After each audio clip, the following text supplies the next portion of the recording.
자다 일어나면 몸이 늘어나는 느낌이 들었어요. 그럴 때면 키가 또 자랐구나 생각했죠. 1980년 제주도에서 한 아이가 태어났습니다. 그의 이름은 최영만. 어린 시절 그는 또래보다 작고 왜소했습니다. 꼬마 좁쌀이라는 별명으로 불렸고 심지어 친구들에게 맞고 다닐 정도였습니다. 중학교 1학년 키 156cm였던 최영만에게 믿기 힘든 일이 벌어지기 시작했습니다. 중2 때 170cm, 중3 때는 180cm로 커졌고 고등학교 시절까지 매달 1cm씩 꾸준히 자랐습니다. 잠을 자고 일어나면 키가 자란 것처럼 몸이 늘어나는 느낌이 들었고 동네 친구들은 홍만이 맞아요? 라며 놀라워했습니다. 흥미롭게도 그의 부모님의 키는 아버지가 150cm, 어머니가 159cm에 불과했습니다. 최영만은 가족들의 키를 몰아서 내가 컸다고 농담했을 정도였죠. 이 비정상적인 성장의 비밀은 말단비대증이라는 희귀 질환이었습니다. 뇌하수체 종양으로 인해 성장 호르몬이 과다 분비되어 발생한 이 질환으로 그의 신장은 결국 218cm까지 도달했습니다. 여기에 235cm의 리치와 350mm의 발 사이즈라는 믿기 힘든 신체적 특성이 더해졌습니다. 중학교 3학년 때인 1996년 최영만은 동아대학교 씨름부 송미연 감독의 눈에 띄어 씨름을 시작했습니다. 맛있는 거 많이 준다고 해서 씨름 쪽으로 빠지게 됐다는 그의 농담처럼 씨름과의 만남은 우연이었습니다.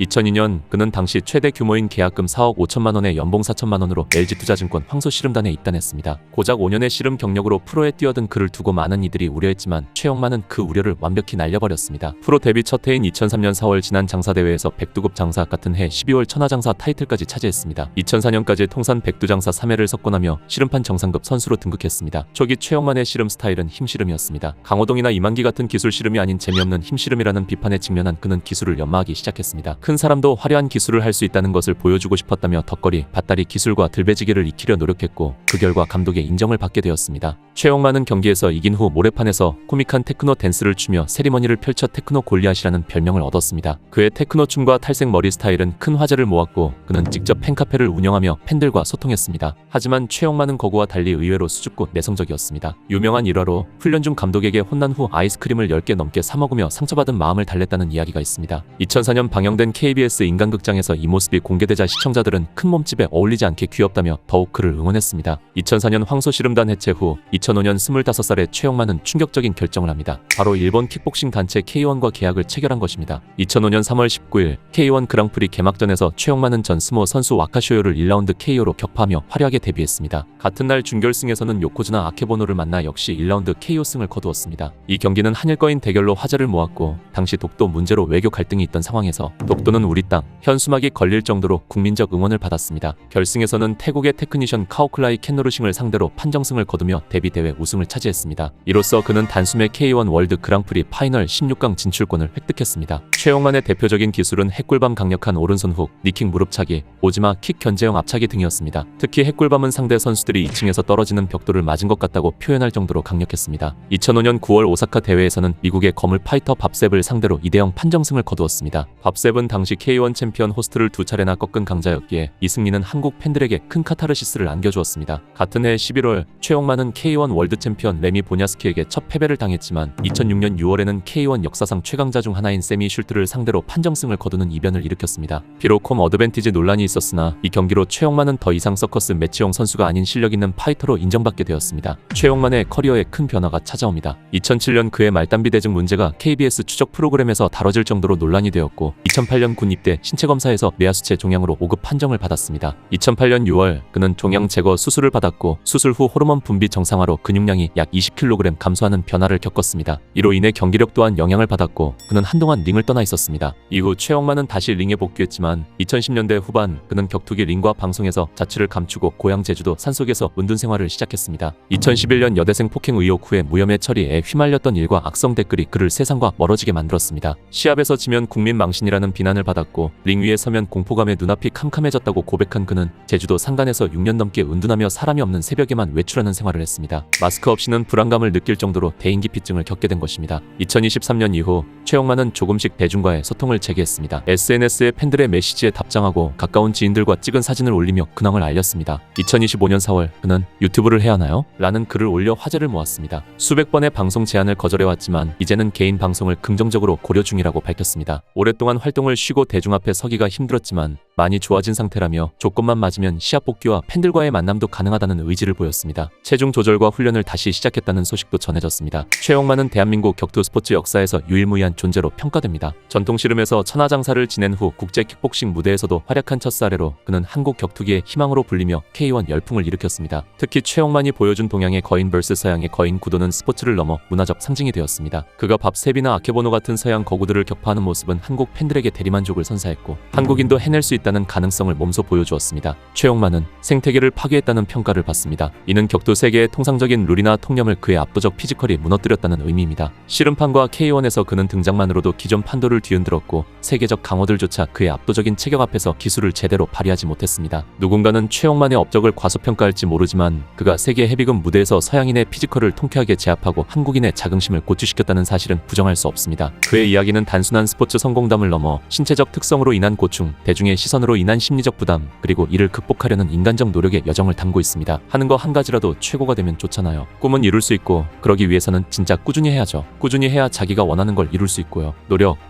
또 노력하시면 안 될 것 같은 게 없어요. 우리는 최용만이 세상이라는 링, 케이지 안으로 다시 들어오기를 응원합니다. 여러분은 어떻게 생각하시나요? 소녀의 심장을 가진 거인 최용만의 귀환은 과연 현실이 될 수 있을까요?